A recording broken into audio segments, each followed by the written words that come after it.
કોઈને કહેવાથી કઈ થતું નથી સાહેબ, પણ તમને જીવન જીવવામાં માણસનો કોઈનો ટેકો મળી જાય ને સાહેબ, કે હું બેઠો છું મૂંઝાઈશ નહીં. એમ તમારો 18 શાખાના આ ગામમાં મોતીપુરામાં રહેતા છો. એક શાખાના તો નથી, 18 શાખાના. પણ મારા દાદા મોતીએ બધાને મારા જ માન્યા છે સાહેબ, આમ બથવા લીધા છે. કારણ કે એ મોભ છે, તમારા સમાજનો મોભ છે સાહેબ, અને મોભને બધી બાજુના ખીલા હોય. એ બધાના ખીલા ખાઈને બેઠો છે, બાપ છે સાહેબ.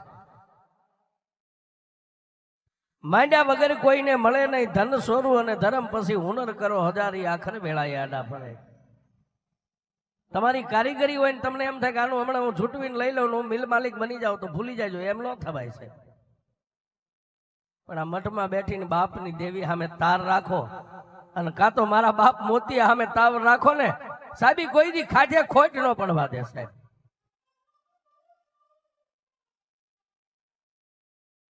એમ નાના એવા મોતીપુરા ગામની માલબા જે કાંઈ એવા માઠુડા થઈ ગયા ને સાહેબ, મેં હમણાં કીધું હોનાના જેના હાડકા હોય, જેના ખોળીએ દેવી ઉતરતી હોય, દેવીઓ રમતી હોય, આજે વ્યા ગયા છે સદાય.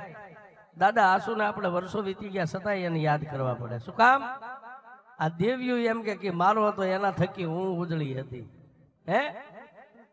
એ તો ઉજળો હતો, પણ દુનિયામાં મારું ભજન કરીને મને માતા વિહોજને એને ઉજળી કરી દીધી. મારી પેલા એ તમારા વડવાને યાદ કરો ને તોય હું માતા વિહોજ આવીને ઊભી રહી જાઉં છું.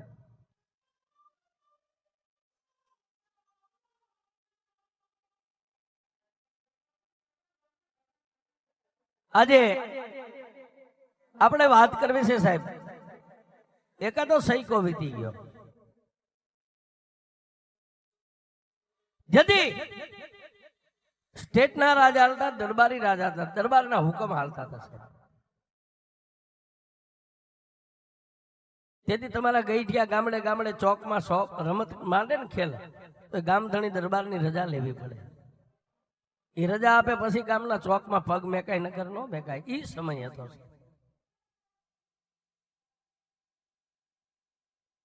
પણ જેની